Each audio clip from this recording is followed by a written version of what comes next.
pertanyaan baru. Gimana Dinda Mose? Saya ikut Bang Juma. 5 menit apa 3 menit nih? Siap.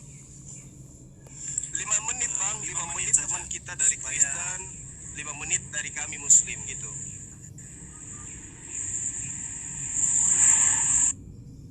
Oke, siap. Ya, jadi sejak dari awal tadi kan saya sudah menunjukkan definisi antikristus itu adalah yang menyerupai dan yang melawan Kristus. Jadi dia melawan Kristus dan dia mau merebut posisi Kristus. Siapa sebenarnya yang mau merebut posisi Kristus dan yang melawan Kristus? Bang Suma sudah mengakui tadi bahwa memang mereka melawan Kristus itu. Kristus itu di dalam kitab perjanjian lama adalah Tuhan, segala bahkan mengabdi kepadanya, kerajaannya kerajaan kekal, kekuasaannya kekal. Bang Suma sudah jelas tadi mengatakan mereka membantah memang itu, anti memang itu. Jadi itu memang sudah Bang Suma dalam hal ini sudah membawa pikiran Islam mereka. Dia setelah benar-benar menyatakan bahwa Islamnya itu memang betul antikristus. Kedua, yang mau merebut posisi Kristus ya, kita bisa baca, ini saya ambil dari komentar di Murtadin tunggu ya, ribut sekali sini. Kita membaca komentar dari murtadin.kafirun.forum motion ya. Nanti kalau siapa yang mau mengambil ini kepada saya, nanti saya berikan di mana dia. Situsnya di mana. Nah, di sini ada komentar dari Muslim.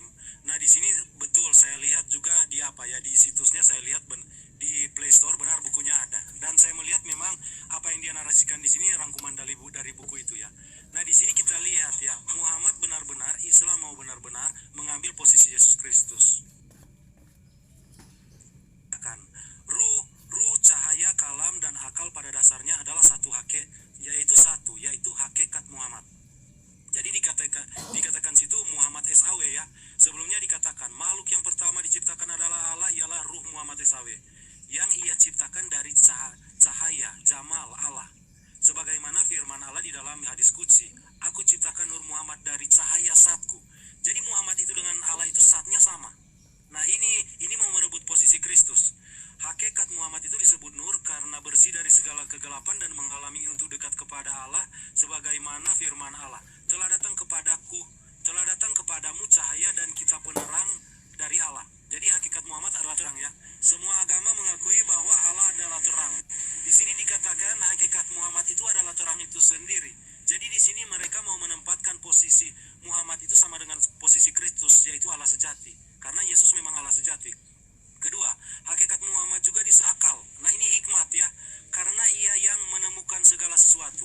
Yesus adalah hikmat Allah. Nah, ini juga mereka mau ambil itu, mau posisikan di posisinya Muhammad, Nabi mereka. Nah, selanjutnya, hakikat Muhammad disebut kalam. Jadi kalam firman ya. Yesus kita tahu semua bahwa dia adalah firman Allah. Di sini mereka memang mengklaim hakikat Muhammad disebut kalam firman. Jadi ini memang mau mengambil posisi Kristus, tapi tujuannya untuk melawan Kristus. Sama definisinya persis dengan antikristus itu. Dikatakan di sini begini, Muhammad disebut kalam. Hakikat Muhammad disebut kalam karena ia yang menjadi sebab perpindahan ilmu. Seperti mata pena sebagai pengalih ilmu di alam huruf pengetahuan yang tertulis. Jadi di sini dia tuliskan lagi begini, ruh Muhammad ialah ruh yang termurni sebagai makhluk pertama dan asal seluruh makhluk sesuai dengan sabda Rasulullah. Jadi ruh Muhammad ini adalah asal dari seluruh makhluk. Nah, ini mereka mau mengklaim bahwa Muhammad itu sama seperti Yesus. Yesus itu dia permulaan dari segala sesuatu. Itu kita bisa baca di Wahyu 3 ayat 14 kalau tidak salah itu ya, atau Wahyu 4. Yesus itu asal usul segala sesuatu karena dia adalah firman Allah. Nah, di sini mereka mau ambil posisi Yesus Kristus, mau diberikan kepada nabi mereka. Nah, di sini dikatakan juga dan dari ruh Muhammad itulah Allah menciptakan semua ruh di alam lahut. Bayangkan, dari ruh Muhammad itu semua Allah ciptakan. Karena memang di sini digambarkan Muhammad itu adalah Allah itu sendiri. Makanya saya pikir argumentasi semua yang lalu mengakui Muhammad itu adalah Allah, sebenarnya itu sudah benar. Cuma saya tidak tahu pengertian semua bagaimana, tapi memang benar. Di dalam pandangan Islam, kalau kita sesuaikan dengan kebenaran Alkitab, itu gelar posisinya Kristus sebagai Allah sejati. Nama-nama Allah itu, bahkan nama Muhammad sendiri, Praise One itu yang terpuji. Sebenarnya yang terpuji itu hanya Allah. Sebenarnya dalam ajaran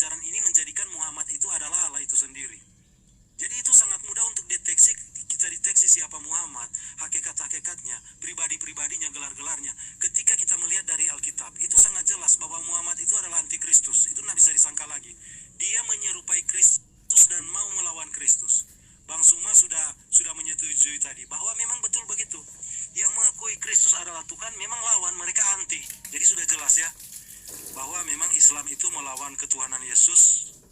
Itu yang disebut anti Kristus. Itu Bang Suma sudah akui itu. Oke, Bang Perang, waktunya sudah habis. Sekarang ke pihak Muslim untuk menanggapi. Dikasih waktu 5 menit. Silakan Dinda, lanjutkan. Baik, terima kasih Bang Zuma. Syukron Mas Kuro, terima kasih dengan segala hormat.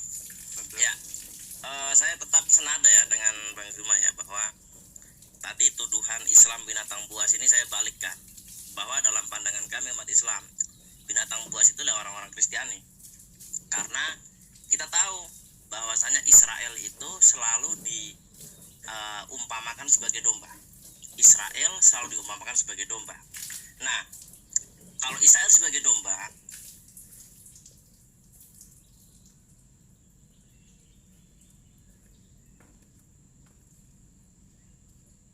Suaranya hilang, Dek. Baik termose.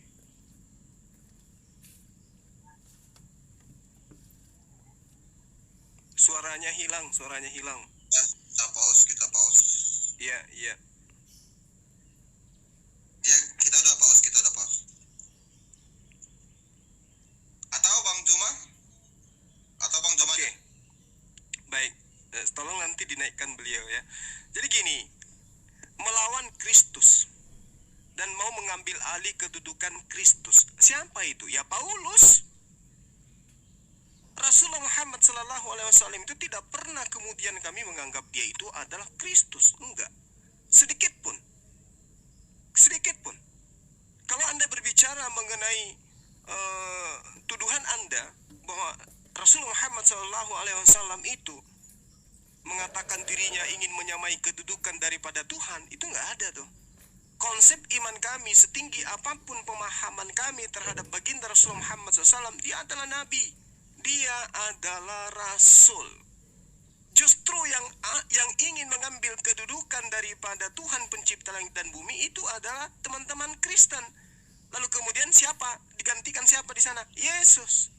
Anda ingin menggantikan kedudukan pencipta langit dan bumi dengan manusia bernama Yesus. Setelah itu kemudian Paulus juga datang ingin mengambil kedudukan Yesus. Ingin juga duduk seperti Tuhan. Matius 23 nomor 9. Jangan kau menyebut siapapun Bapa di bumi ini. Paulus mengaku dirinya sebagai Bapa. Makanya Yesus mengatakan, iblis yang menjadi bapakmu di dalam Yohanes 8 nomor 44. Itu yang perlu saudara pahami. Kalau ketika kemudian ada itu mengatakan bahwasanya Tuhan di dalam kitabnya orang Yahudi mengatakan dialah Tuhan, Tauratnya itu adalah kudus, kemudian harus ditegakkan hukum Taurat itu, barang siapa tidak melaksanakan maka dia terkutuk. Maka Paulus juga mengajarkan hal yang sama. Di dalam Galatia 1 nomor 8, tetapi sekalipun kami atau seorang malaikat dari surga memberitahukan kepada kamu suatu Injil yang berbeda dengan Injil yang kami beritakan kepadamu, terkutuklah dia. Tuhan pencipta langit dan bumi, siapa yang mengajarkan selain daripada apa yang diajarkan terkutuk. Paulus tidak mau kalah. Dia juga mengatakan hal yang sama. Siapa yang tidak mengimani Injil yang kami beritakan maka terkutuklah dia. Dia tidak mau kalah dia. Kemudian ya di Markus 9, barang siapa menyambut seorang anak seperti di dalam namaku, ia menyambut aku, dan barang siapa menyambut aku bukan aku yang disambutnya, tetapi dia yang mengutus aku. Paulus juga tidak mau kalah. Di dalam 1 Korintus 15 nomor 8, yang paling akhir dari semuanya ialah ia menampakkan diri juga kepadaku, sama seperti kepada anak yang lahir sebelum waktunya. Jadi Paulus pun mengaku di situ bahwasanya Tuhan juga datang kepada dia, menampakkan diri kepada dia. Paulus mengaku dipilih langsung oleh Tuhan semenjak dari dalam kandungan ibunya. Itu ingin menyamai apa yang terjadi terhadap Yesus. Lalu kemudian Yesus itu dikatakan dirinya sebagai utusan Tuhan, dia juga mengaku sebagai utusan Tuhan. Ini yang ingin saya katakan kepada saudara, bahwasanya yang mau mengambil kedudukan daripada Kristus itu bukan baginda Rasulullah Muhammad SAW, tapi Paulus. Apa buktinya? Sekarang ketika Yesus mengaku sebagai utusan Tuhan yang datang kepada Bani Israel, Paulus mengaku sebagai utusan Tuhan kepada seluruh umat manusia. Yang tadinya Yesus mengajarkan menyembah hanya kepada Allah, Paulus mengambil kedudukan itu dan mengajarkan bahwa manusia harus menyembah kepada Yesus. Ini yang saya katakan bahwa ketika Anda menuduh, tuduhan Anda itu salah. Nabi Muhammad SAW itu tidak kami samakan dengan Yesus Kristus, tidak. Kenapa? Karena baginda Rasulullah Muhammad SAW jauh di atas daripada Yesus dari segala aspek. Ajaran Yesus itu ditolak, dibantai oleh Bani Israel, oleh kaumnya sendiri. Rasulullah Muhammad SAW justru diaminkan oleh kaumnya sendiri, berbeda dengan ajaran saudara.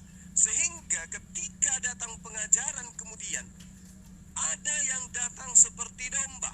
Yang datang seperti domba itu Islam atau Kristen? Itu dulu poinnya. Yang menyamar seperti domba seperti Bani Israel, Islam atau Kristen? Itu dulu. Karena seluruh nabi diutus kepada Bani Israel yang Anda imani, sedangkan Paulus ini diutus kepada non-Israel. Silakan.